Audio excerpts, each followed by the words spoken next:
How's it going, everybody? Sicerik with Sicerik Tech, and today we are going to be comparing the Samsung Galaxy S22 Ultra to the Samsung Galaxy S21 Fan Edition. Now, both of these two different types of phones, you get your premium Ultra over here, while over here on the Fan Edition, you get a cheaper option from last year's S21. But here on Sicerik TV, we don't go by things like that. We just go by the devices themselves and comparing them to each other and letting you guys determine which one you might want to pick up, either the Ultra or the Galaxy S21 Fan Edition. Both great devices in my opinion. The Fan Edition is going to be a lot cheaper than the Ultra, but they're both Samsung devices and they're both premium, and they both look really good in my opinion. They're both really nice looking. You get a plastic back over here on the FE, while on the Ultra you get a premium Gorilla Glass Victus. So starting off with the build quality, as far as dimensions go, the FE is going to be smaller, coming in at 6.13 inches tall, 2.93 inches wide, and 0.31 inches thin. So it is a little bit of a smaller device, but not too small. It's not as small as the regular S22. As far as weight goes, 6.24 ounces, covered in Corning Gorilla Glass Victus on the front, and your plastic back on the back, and with your aluminum frame. But this plastic back is actually pretty nice. It's not hollow feeling. It has a very solid feel to it, and it feels really nice in the hand. It does not feel cheap at all. It has a nice finish, and it sort of looks like a matte glass finish. It just looks really nice and feels really nice. Pretty light too in the hands. Of course, IP68 dust and water resistance, and no micro SD card support on here on the FE. Go on over to the Note 22 Ultra, as we like to call it. Definitely a bigger device, 6.43 inches tall, 3.7 wide, and 0.35 thin. So it is a big boy. It comes in at about 8.04 ounces. So it's definitely bigger, and you get your squared off Note look on here. So it does not look like an S series phone, which is crazy. Samsung went a different route here. Covered in Corning Gorilla Glass Victus Plus with your Armor aluminum frame, and the front and back, like I said, is Gorilla Glass Plus.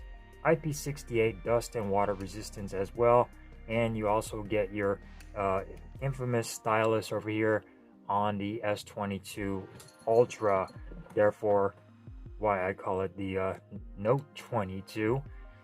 But yeah, very nice phones. Of course, one is smaller than the other and easier to handle, which is going to be the FE, but both feel nice and premium in the hand, and both of them look fantastic. As far as displays go, you get a dynamic AMOLED display over here on the FE, 6.4 inches, and it is running at 120 Hertz, and it does support HDR10 Plus with a resolution of 1080 by 2400 and 411 pixels per inch, and you do get an always-on display as well with your optical fingerprint sensor. It's not going to be your ultrasonic fingerprint sensor, it's going to be your optical, so you sort of have to keep your finger on there just a little bit longer, but definitely a lot faster than the Google Pixel phone. So you can't just tap it like you can over here on the Ultra. You got to sort of set it on there for like not even a second, and it will unlock. And you also do get facial recognition over here on the FE. Going on over to the Ultra, you get a 6.8 inch dynamic AMOLED display running at 120 Hertz, supports HDR10 Plus, 1750 nits is the peak brightness over here, and it is 6.8 inches with the resolution of 1440 by 3088. And you get 500 pixels per inch, and you do also get an always-on display on here as well with your ultrasonic fingerprint sensor, which is definitely a lot faster to where you could just tap on it, and it's definitely a lot faster than the regular optical fingerprint sensor that you get over here on the Fan Edition. So very nice, both displays. Samsung never goes wrong with their displays, no matter what flagship you get. Might be a little bit different on their mid-ranges, but definitely on all of these devices, the displays are absolutely fantastic. Of course, you get curved edges over here on the S22 Ultra, while you get a flat design over here on the FE. And of course, you get your squared off look over here, while you get your rounded corners on the FE. Both of them do have hole punch cutouts, as you can see up there, pretty small, and they don't really get in the way of anything. Bezels are actually quite nice on the FE. They're not too big, and they look really nice. I really do like the way this display looks on the FE. Over here on the S22 Ultra, you get very, very slim bezels with that curved display, and it just looks really, really nice on both of them. Colors are fantastic. Brightness is great on both of them. No issues whatsoever. As far as the operating system and the platform, both of these devices are running Android 12 with One UI 4.1. And over here on the Ultra, you get the Snapdragon 8 Gen 1 processor, 12 gigabytes of RAM, and 256 gigabytes of internal storage with no micro SD card support at the bottom. The GPU is going to be your Adreno 730 GPU, and like I said earlier, 12 gigabytes, 256 gigabytes of internal storage.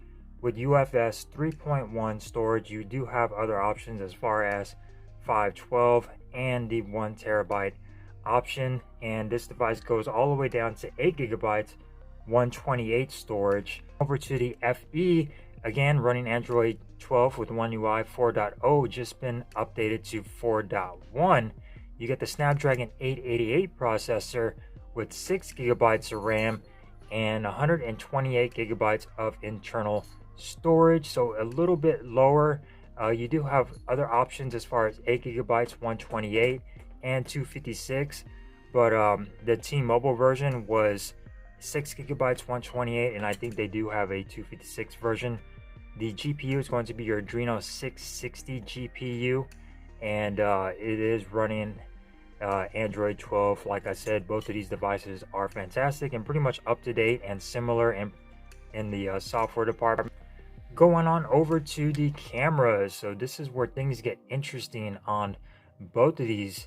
They're both fantastic cameras in my opinion. The FE is going to be a little bit less versatile as the Ultra, but still you do get your 3 camera setup, which is already enough and a lot to give you versatility on these cameras. Your main sensor is going to be a 12 megapixel main sensor, aperture of f1.8. You get your dual pixel PDAF, optical image stabilization, and everything. Your secondary telephoto camera is going to be an 8 megapixel telephoto, aperture of f2.4, 3 times optical zoom, and it does do the 30 times space zoom as well. And then you get a 12 megapixel ultra wide, aperture of f2.2, can record all the way up to 4K, 60 frames per second on the rear. Your front facing camera going to be a 32 megapixel camera with aperture of f2.2, and you can also record 4K on this front facing camera, which is absolutely fantastic. Pictures on here and video come out really good on the FE. No issues whatsoever considering the price point. It takes really good pictures, guys. Run on over to the Ultra. Now the Ultra definitely has a lot more versatility when it comes down to the cameras.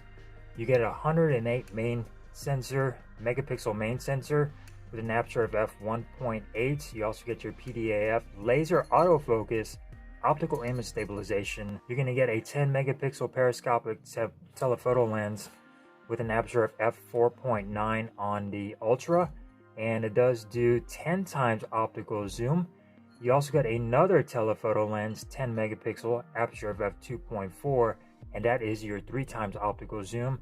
And you also get a 12 megapixel ultra wide, aperture of f2.2, and then your front facing camera is going to be a 40 megapixel camera, aperture of f2.2, and you can record all the way up to 8K over here on the rear and up to 4K 60 on the front, so that is fantastic.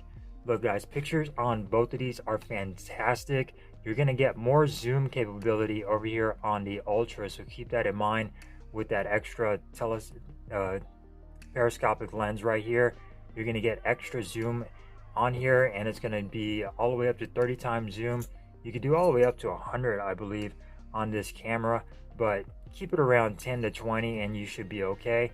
But pictures on both of these are actually pretty similar, almost close. The only thing is, like I said, the zoom capability way better over here on the Ultra than it is on the S21 Fan Edition.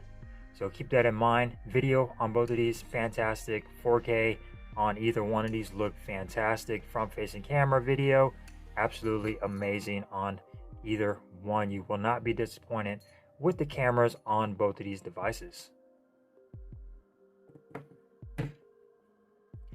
Both of these devices have stereo speakers with your Dolby Atmos on there, so audio on both of these are going to sound absolutely amazing. No issue whatsoever with the speaker quality. They're both stereo speakers. You get your bottom firing speaker at the bottom, along with your earpiece being your secondary speaker, and all your options for Dolby Atmos, movie, music, and voice. Bluetooth 5.0 over here on the FE, and Bluetooth 5.2 over here on the Ultra.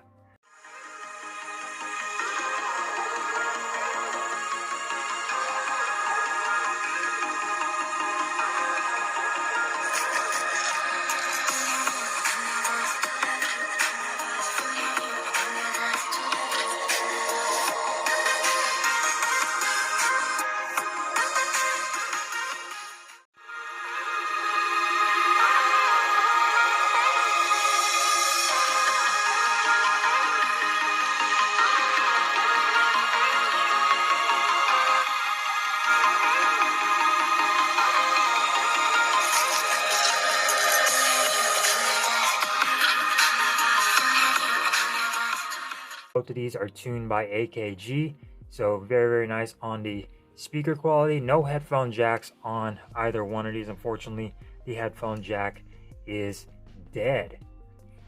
As far as the battery goes, over here on the FE, you get a 4500 milliamp hour battery with 25 watt fast charging, 15 watt wireless charging, and you also get your reverse wireless charging, so you can charge stuff on the back, which is fantastic considering the price point of this device. Very versatile when it comes down to charging. Over here on the Ultra, you get a 5000 milliamp hour battery with 45 watt charging, and you also do get 15 watt wireless charging and 4.5 watt reverse wireless charging, so you could charge devices on the rear, whether it's a Galaxy Watch or some buds or even another phone. You can charge stuff on the back. Just keep in mind that it will be slower, and if you were to charge a phone on the back, it's going to take forever, guys. So it's still cool when you want to charge some buds on the go and things like that. Both of these support Samsung DeX, so you could hook these up to a monitor and stuff like that, and a TV, and pretty much use your smartphone on the big screen and control everything on there, sort of like a little computer on your TV or a different monitor. So that's fantastic. Wi-Fi 6E over here on the S22 Ultra, Wi-Fi 6 on the regular S21 Fan Edition. So both of these are very nice devices, and they both feel really good. Definitely the FE is going to come in a little bit cheaper. Had a starting price at $699, I believe, and the Ultra was about $1,200, but you definitely can get these cheaper now, especially on Samsung with some trade-in deals. You could get both of these at a pretty good price. Of course, the FE is going to be more affordable than the Ultra, but still, no matter which one you get, they're both fantastic. And I just want to give you guys the specs and compare these two. That way you guys could determine for yourselves which one you might want to get. As far as colors go, over here on the FE, you get white, graphite, lavender, and olive. Of course, this being the white color. Over here on the Ultra, you get phantom black, white, burgundy. This is the green, and they also had some exclusive colors: graphite, red, and sky blue. So very nice on the color front. I think both of these devices are fantastic, especially if you could get them on a deal, whether it's through T-Mobile or Samsung.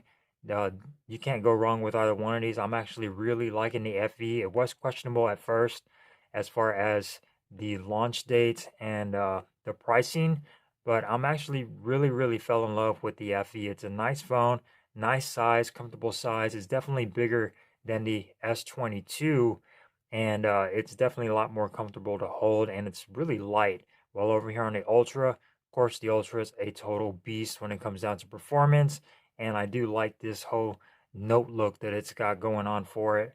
And I do like bigger phones over smaller phones, so that is just my preference. But like I said earlier, guys, I just give you guys the specs. You determine for yourselves which one you like. So with that being said, thank you guys for watching. Consider subscribing, and if you like this video, give it a thumbs up. And if you didn't give it a thumbs down, that is okay. And I will see you guys in the next video. Peace.